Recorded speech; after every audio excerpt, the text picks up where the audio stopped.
A midfielder is an association football position. Midfielders are generally positioned on the field between the team's defenders and forwards. Some midfielders play a more defensive role, breaking up attacks, and are more disciplined to the roles. They are otherwise known as defensive midfielders, while others blur the boundaries. More mobile, efficient in passing, and commonly as deep-lying playmakers, box-to-box, are holding midfielders. The number of midfielders on the team and their assigned roles depends on the team's formation. The collective group of these players on the field is sometimes referred to as the midfield. Most managers assign at least one midfielder to disrupt the opposing team's attacks, while others may be tasked with creating goals, or have equal responsibilities between attack and defense. Midfielders are the players who typically travel the greatest distance during a match. Central midfielder. Central or center midfielders are players whose role is divided roughly equally between attack and defense. These players will try to pass the ball to the team's attacking midfielders and forwards, and may also help their team's attacks by making runs into the opposition's penalty area and attempting shots on goal themselves. When the opposing team has the ball, a central midfielder may drop back to protect the goal or move forward and press the opposition ball carrier to recover the ball. A center midfielder defending the goal will move in front of the center-backs in order to block long shots by the opposition and possibly track opposition midfielders making runs towards the goal.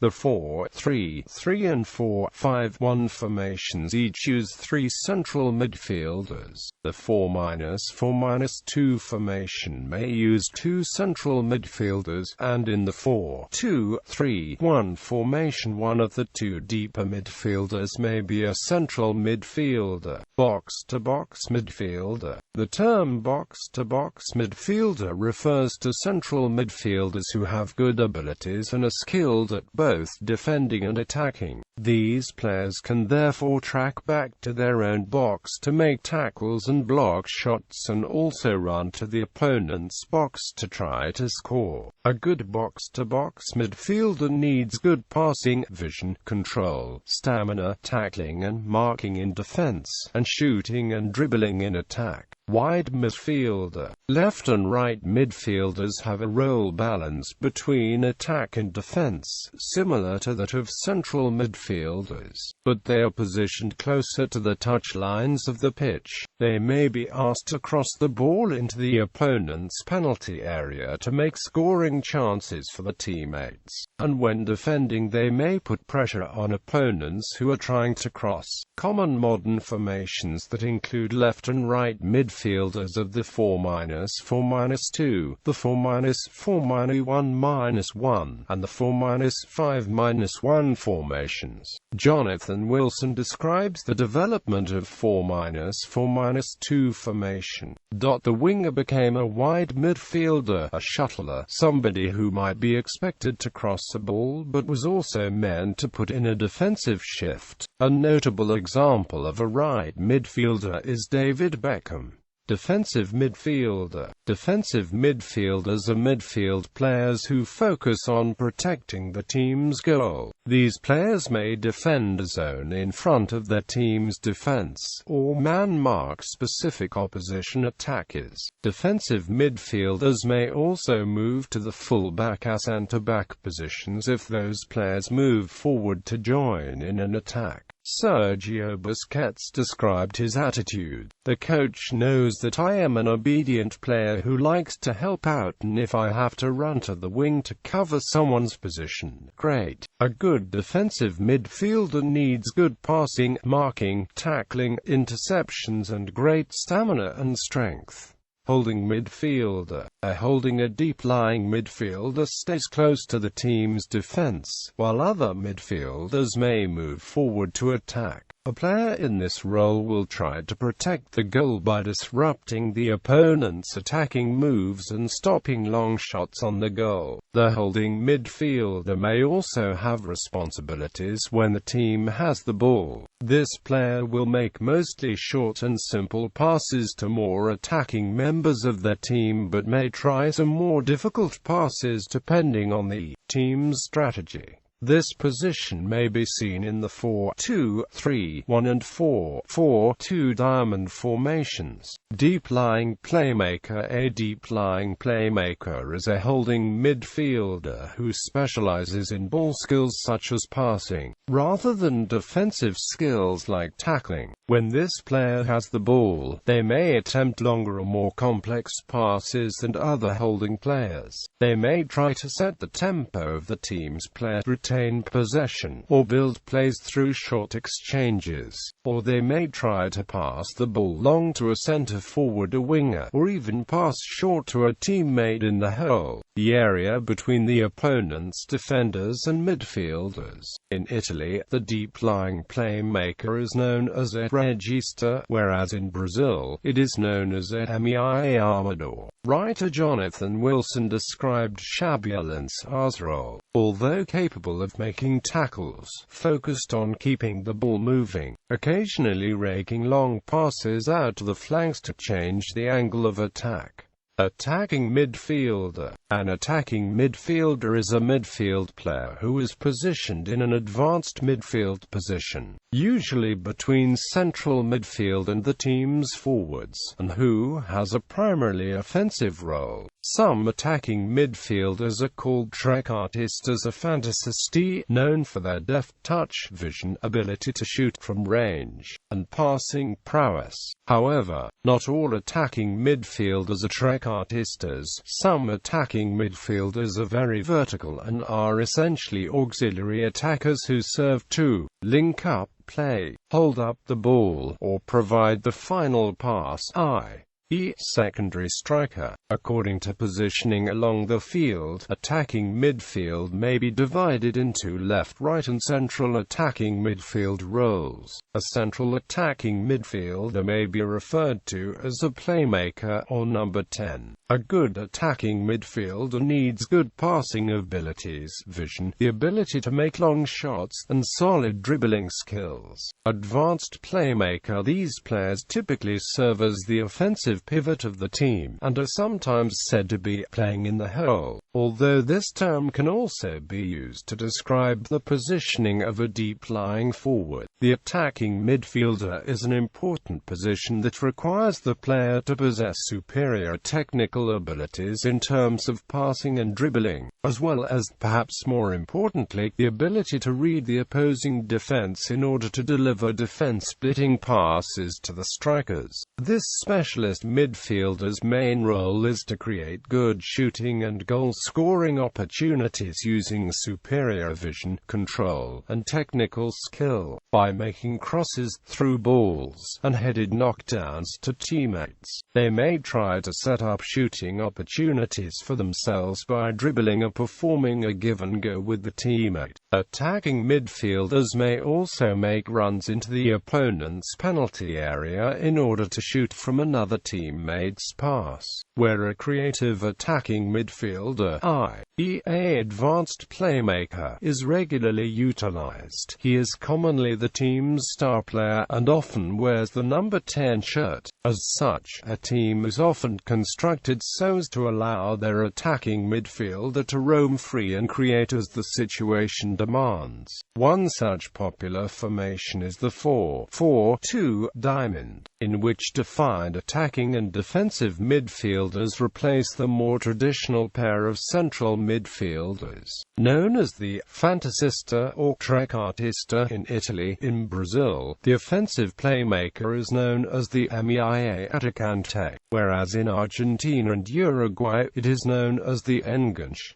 False attacking midfielder. The false attacking midfielder description has been used in Italian football to describe a player who is seemingly playing as an attacking midfielder in a 4-3-1-2 formation, but who eventually drops deeper into midfield, drawing opposing players out of position and creating space to be exploited by teammates making attacking runs. The false attacking midfielder will eventually sit in a central midfield role and function as a deep-lying playmaker. The false attacking midfielder is therefore usually a creative, hard-working, tactically intelligent and technically gifted player with good vision, movement, positioning, ball control, long passing ability, and an ability to interpret the game, who must also be capable of aiding his team defensively and striking from distance.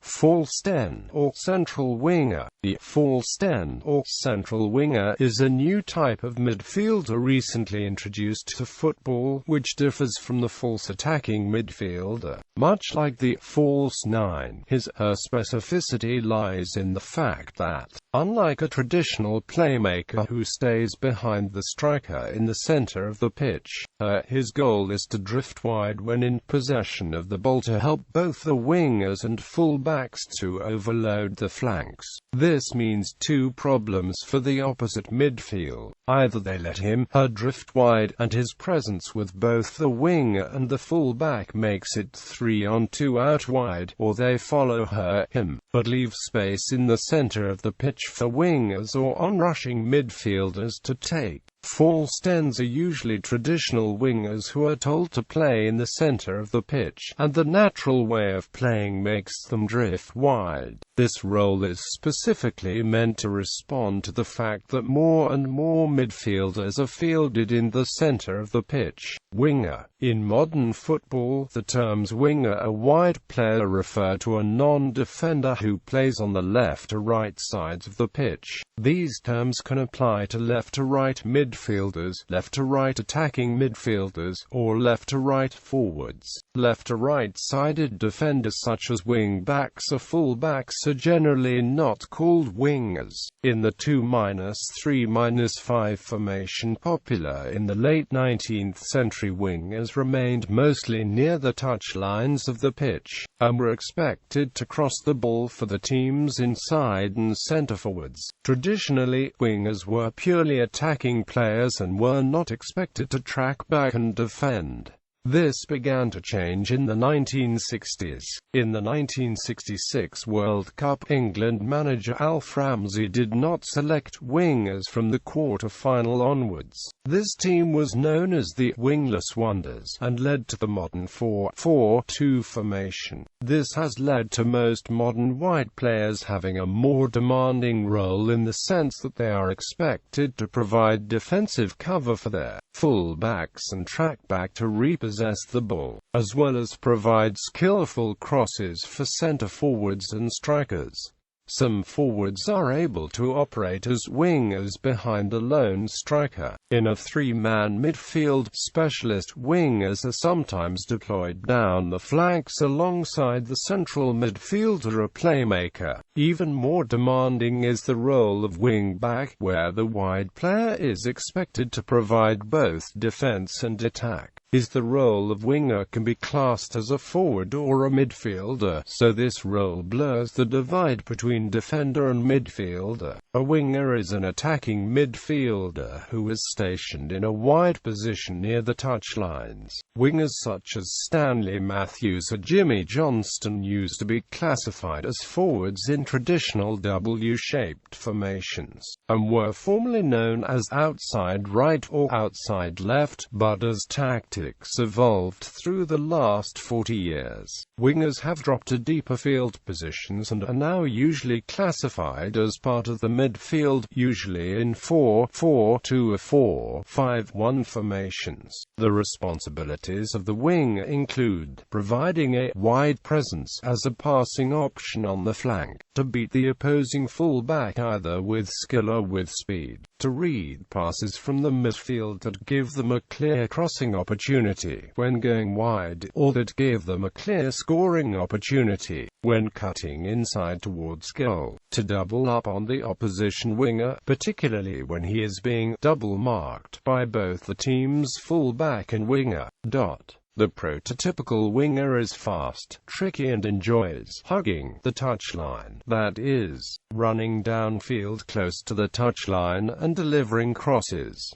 However, players with different attributes can thrive on the wing as well. Some wingers prefer to cut infield and pose a threat as playmakers by playing diagonal passes to forwards or taking a shot at goal. Even players who are not considered quick have been successfully fielded as wingers at club and international level for their ability to create play from the flank. Occasionally wingers are given a free role to roam across the front line and are relieved of defensive responsibilities. The typical abilities of wingers include technical skill to beat a full-back in a one-to-one situation, pace to beat the full-back one-on-one, crossing ability when out wide, good off-the-ball ability when reading a pass from the midfielder from fellow attackers, good passing ability and composure to retain possession while in opposition territory. The modern winger should also be comfortable on either wing so as to adapt to quick tactical changes required by the coach. Traditionally, right-footed players are played on the right wing and left-footed players on the left as a matter of familiarity and comfort. However, in the modern game, coaches usually demand wingers to be able to play on both flanks and to switch sides during play regularly as a quick change of tactics. For instance, a right-footed winger who plays on the left flank is more comfortable cutting inside, which suits the styles of playmaker forwards who can cause a threat both by shooting from distance, dribbling towards goal, or sliding through ball passes to other forwards. Another advantage is that the winger can cut inside towards the weaker foot of the full-back. Clubs such as Real Madrid often choose to play the wingers on the wrong flank for this reason. Former Real Madrid coach José Mourinho often played Angel Di Maria on the right and Cristiano Ronaldo on the left. Former Bayern Munich manager Jupp Heynckes often played the left-footed Arjen Robben on the right and the right-footed Franck Ribéry on the left. One of the foremost practitioners of playing from either flank was German winger Jürgen Grabowski, whose flexibility helped Germany to third place in the 1970 World Cup and the world title in 1974. Although wingers are a familiar part of football, the use of wingers is by no means universal. There are many successful football teams who operate without wingers. A famous example is Milan, who typically play in a narrow midfield diamond formation or in a Christmas tree formation, relying on full-backs to provide the necessary width down the wings.